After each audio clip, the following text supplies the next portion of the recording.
you so much for joining us today. I'm very, very, very, very, very excited that you're here. I saw you speak at a conference and I thought you were the most well-spoken and thoughtful guest there. And I'm very glad that you agreed to join us today. But first, why don't you tell us a little bit about you? Thank you so much, Stephanie. It was wonderful to meet you in Napa a few months ago at Scott Meyer's Mastermind. I'm very happy to be joining you, having joined his team. It's a wonderful challenge to be starting as president of Kingdom Storage Partners and Self-Storage Investing.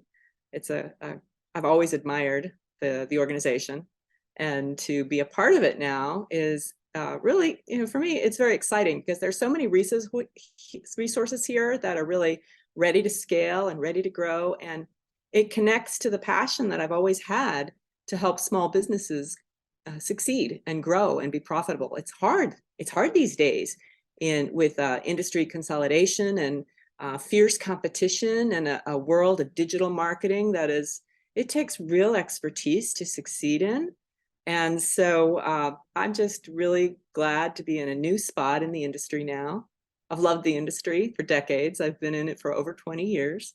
And this is a new position for me. I've been involved in development from concept to exit of a variety of properties in a variety of US locations, as well as having written business plans for starting self-storage in Guam and Hong Kong, Shanghai, Beijing, Nagasaki, and Tokyo.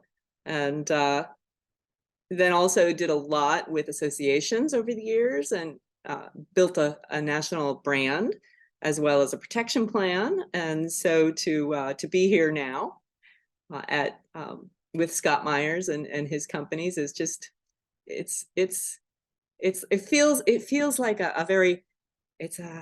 almost like a completion, of what started out small with someone needing help to growing to something like this. It's a great opportunity in a great business. So you led operations for many, many, many years uh, within several different organizations or a handful of organizations. What are some of the biggest things that we should keep in mind with regards to having a solid operations organization side of the company? Mm-hmm. So it's critical that you keep your eye on the numbers. Every software system has a management report, and the management report, if you pay attention to it, will tell you where you're leaking, where dollars are leaking out. And you can develop the best pro forma in the world, but if it's not implemented the way you intend because you have invisible leaks, then you're not going to succeed the way you should. You'll still succeed, but not as well as you should. So making sure you keep your eye on the numbers. It's really easy sometimes to turn that over to someone else and trust them, but it's not always wise. I've been heard to say that not every manager steals, but every owner is stolen from. And so the way to prevent that is keeping your eye on those numbers. So that's an important thing for you as an owner to run a good shop, to run good operations. I also, Stephanie, I'm a real believer in consistency and simplicity. So if whoever is running your shop, whether it's a remote manager or an on-site manager, or even if it's you yourself, it's really important to understand what are your processes and how do you do them, and then do them that way every time. And I just, thing I love about our industry is it's simple. We have a simple business model, and I always encourage people to keep it simple. Don't complicate it with extra services that are logistically intensive or man-hour intensive, or maybe the technology isn't quite there yet to integrate so that it's automated. But by keeping it simple and then having simple procedures and implementing them across the board, you up your game. I've talked to a lot of owners, and one of the things seem to fall into two camps. Either an owner is frustrated that they can't get their manager, whether remote or third-party management or on-site, to do what they want. And then others who say, I don't understand why they have a problem. And the difference between the two is accountability. People will deliver what you inspect. If you're looking at it, measuring it, if you're taking a look at the MSR, if you're asking questions, you'll get much better responsiveness. And if you do that with a team and you do that with each other live, there are very few people who want to say, oh yeah, I did a bad job this year, this week. I didn't sell any tenant protection to any of my new move-ins. The next week, they're not going to want to go back to that meeting with their peers and say, I did the same thing again this week. I don't show any improvement whatsoever. Nobody likes that. Nobody likes to experience that. So I find that, that kind of accountability, peer to peer, is critical, but also just, simply holding people accountable for what they've committed to you that they will do.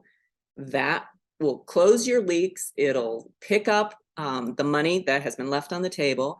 It all improves your bottom line. The great thing about our industry is that our leverage point is, our break-even point is so low that after that point of about 70%, every additional business unit, it goes straight to the bottom line with no additional cost.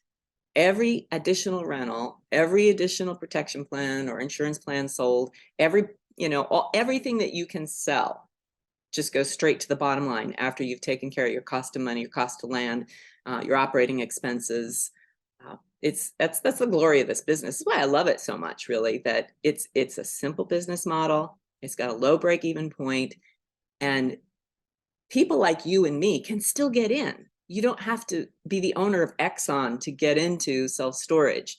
You don't have to be Public Storage to compete. You can get in as Stephanie Baldrini and as Mari DeCoster, and you can succeed.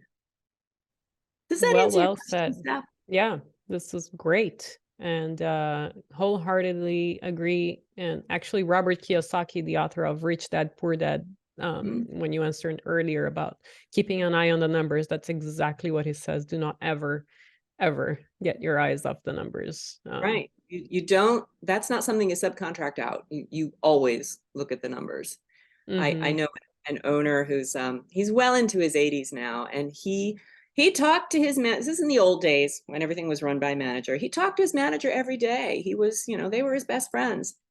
Well, lo and behold, they were stealing tens of thousands of dollars from him every single year. Yes. Wow. Yes. And he had constant contact, but he was not looking at the MSR.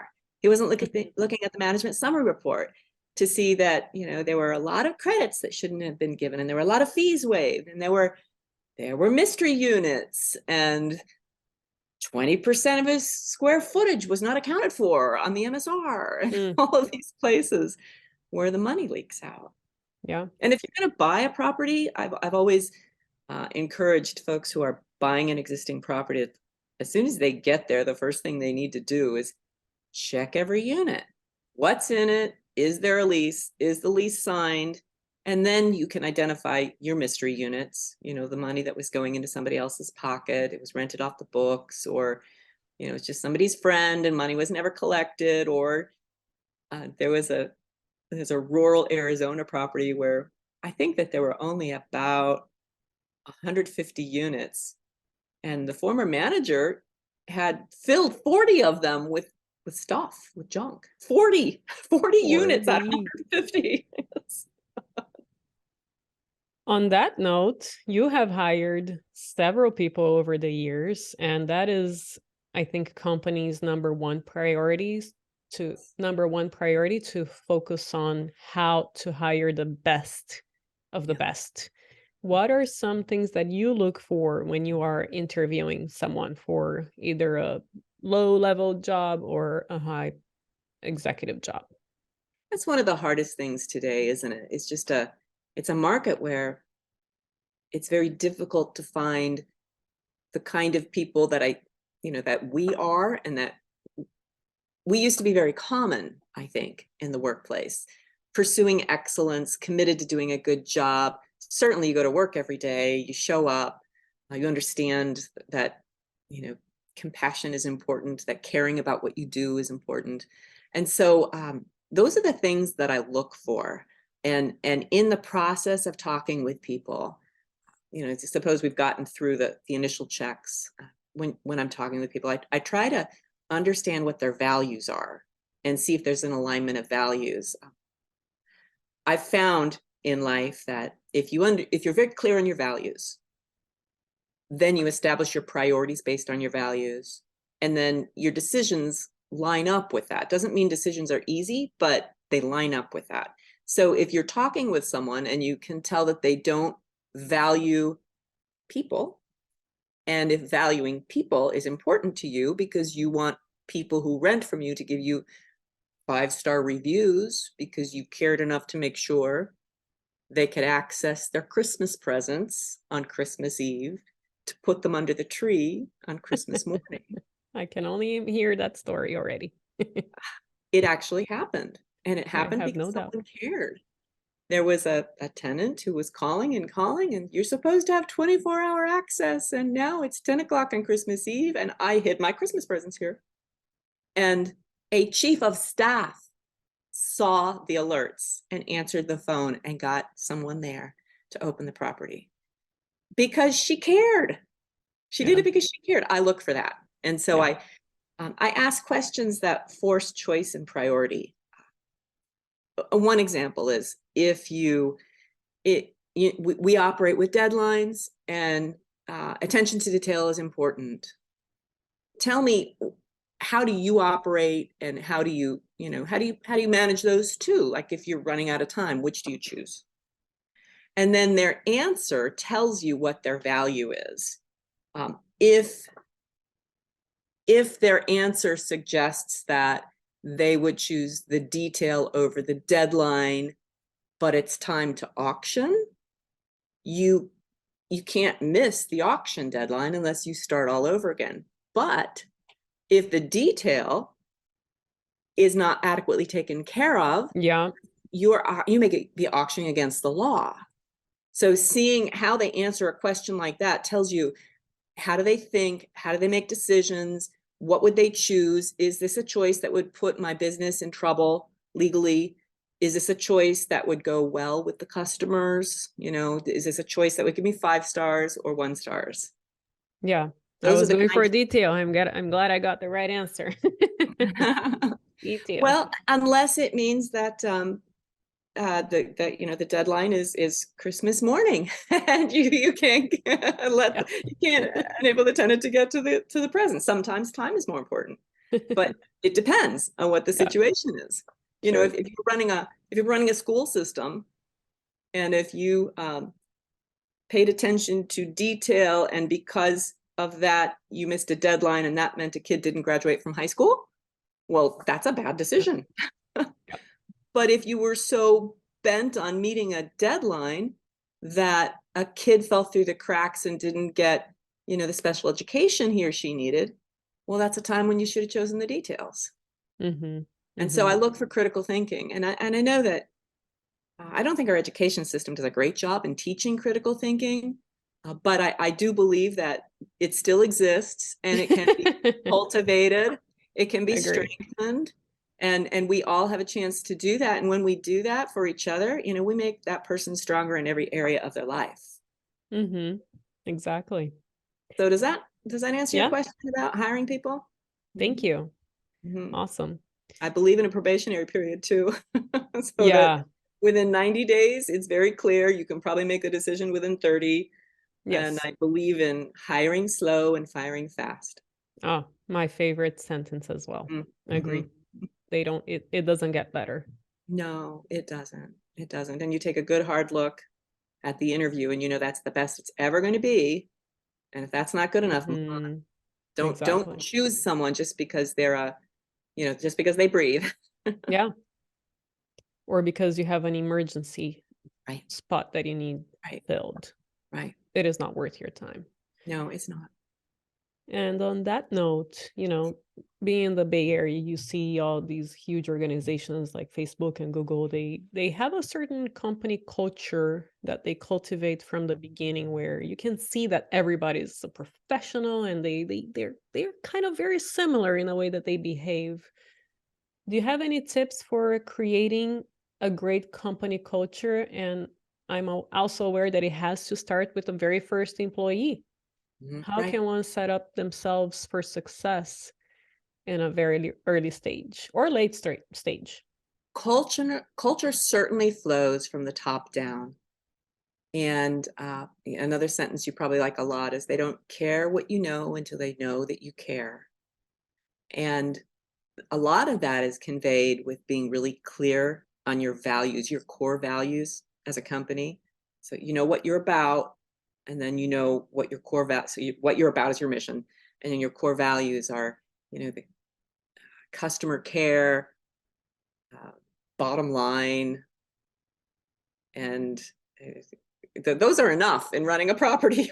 Really, attention to detail so that there are not weeds growing in cigarette butts. So conveying it clearly and frequently. I'm thinking particularly of operators, owner operators who do that very well. And I hope he won't mind a shout out here, but James Reed is someone who does that very well. He founded Storco, and every single member of his team knows what is the company mission, what are the core values, and they're held accountable to carry out those core values in everything that they do, and everything they do is also measurable. So Mm-hmm. it's again, re-emphasizing consistency and simplicity. It's not a big, complicated, hairy thing. It's rather simple and straightforward, and it's oft repeated. You have to talk about it a lot, and then your actions have to match your talk. You can't say we are a problem-solving organization and keep kicking the problems down the road to be solved, Right. because then your team sees that your walk doesn't match your talk, and they get discouraged because they Sure. don't know whether they should, if they adhere to what you say and then they keep bringing the problems to the surface to be solved, and they're continued to be kicked down the road. That's very frustrating. Exactly. Or if we Exactly. say customers first and yet we don't answer the phone when the customer calls, or we don't respond to the emails, and we don't follow through with all the details necessary in the tenant profile so that the customer has access when they're supposed to and doesn't have access when they're not supposed to. That's not customer first. That leaves someone at the front gate with a truck that they've rented and 3 friends and 4 pizzas and not able to get in. Yeah. And boy, that gives you bad reviews. Oh my gosh, nothing gives you bad reviews like I'm supposed to be able to get in, I can't, and no one's answering the phone. Oh, yeah. I would give a bad review myself. Imagine that. Yeah. Yeah. So you have to make your walk match your talk, and you have to know what Mm-hmm. your talk is. Yeah. Yeah. Well, this Another has thing I been. love to Oh, go do, ahead. I'd like to add one thing to that, if I may. So I heard Alyssa Quill talk about this recently. She's the CEO of Storage Asset Management. And when they onboard a new employee, they always ask them, how would you like to be celebrated? When you've done something that we just want to give you a shout out to everybody, what is it? What makes you feel good? And you can get a big variety of answers. It might be, Mm, Amazon gift card. It might be a bouquet of flowers. It might be a donation of $100 to an organization that provides chickens and goats to poor families in the third world. And if you give that gift to the person who wants the flowers, it doesn't work. And if you yeah. give the flowers to the person who'd really rather have the cash, well, Yep. so the point is she tries to get to know what makes her employees tick, what makes her team tick. And she tries to line up with that to the extent that it also aligns with the company values and the way they do things. So I love that. I love that suggestion she made. Yeah. And I'm using it, and I'm sharing it whenever I have an opportunity. Yeah. Great. Great suggestion. For me, it's cash, but There you go. it's not everybody, There you go. A like you couple of said. people thought it was flowers for me. A couple of those this week.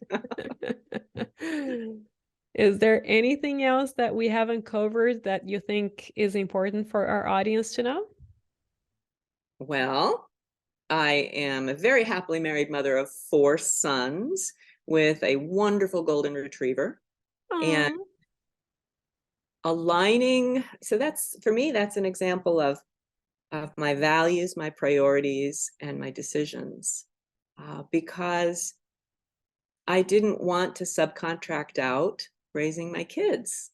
So I found work that enabled me to be here. I've worked remote for 29 years. And it meant that I certainly had to forego opportunities, Sure. but I didn't forego the opportunities that were the most important to me, which were being here for them. And what I find is that over time, if you're true to yourself, if you know your values, you know your priorities, and then you base your decisions on those, you have more return on your investment than you ever would have, even though it means you forego opportunities, even though it means you perform at one level professionally that might be lower than you had before, or you are, will be in the future, so that you can pour your energy into taking care of a sick loved one, or raising your children, or starting a charitable organization, whatever it is that your values drive you to do.